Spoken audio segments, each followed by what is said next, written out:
The letter landed on my kitchen table on a Tuesday morning. It had the HOA's gold-embossed seal pressed into the envelope and the words "Final Notice" stamped in red across the top. They were threatening to file a civil lawsuit against me. A man who had never, not once, signed a single document with their organization. They said my fence line was encroaching on community visual standards.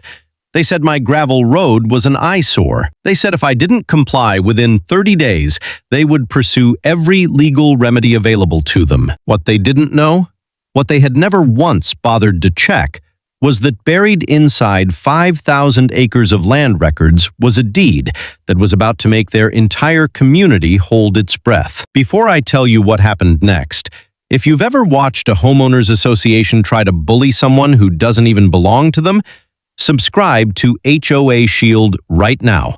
Hit that notification bell, because stories like this one are exactly why this channel exists. My name is Nathan, and I want to be clear about something before this story goes any further. I am not a confrontational person. I am a certified public accountant. 3 years ago, I inherited a piece of land from my great-uncle Herschel. When his estate attorney slid the deed across the table, I almost didn't believe what I was reading.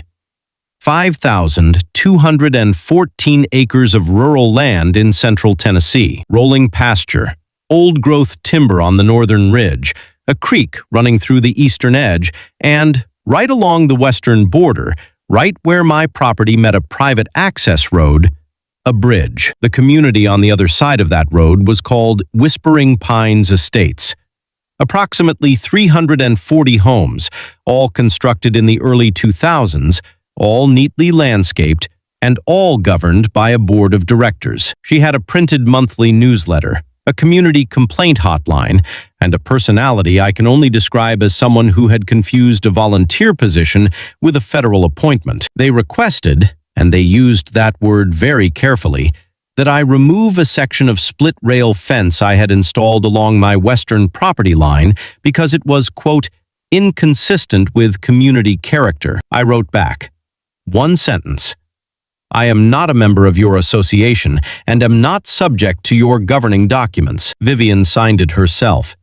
She informed me that the Whispering Pines HOA had retained legal counsel and was prepared to pursue a formal nuisance complaint if I did not remove the fence within 45 days. She copied 2 board members and an attorney whose letterhead made the whole thing look very official and very serious. Because when I looked up that ordinance, and I read every single word of it, because I am an accountant and that is what we do, it said nothing even close to what they claimed it said. Her name was Diane. She specialized in rural land law in Tennessee and had a wall full of case files behind her desk. When I laid out the situation, she wasn't concerned. She said, "Nathan, have you done a full title search on the western parcel, specifically around that access road and the bridge?" I hadn't.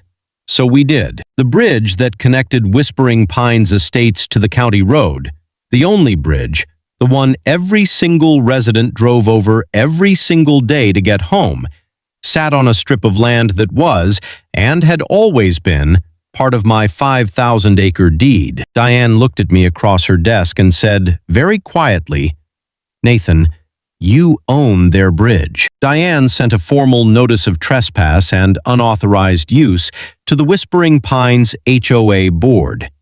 It was 14 pages long.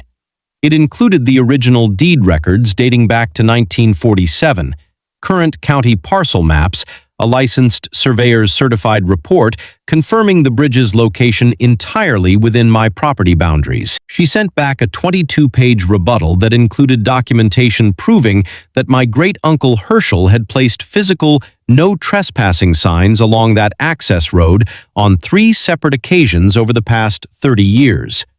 The photographs were included, dated, and notarized. Apparently, Vivian stood up and announced that the situation was being handled. What she did not tell her residents was that the HOA had no legal standing, no documentation to counter ours, and no path forward that didn't involve writing me a very substantial check. In the end, the Whispering Pines HOA paid for a proper, permanently recorded bridge easement. The fee was significant.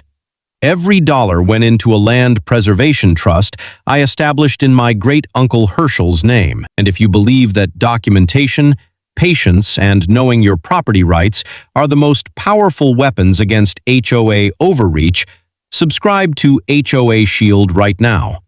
Hit the like button. Share this video with someone who needs to hear it. Because the best revenge isn't anger. It's a paper trail, and knowing exactly where your boundary lines are.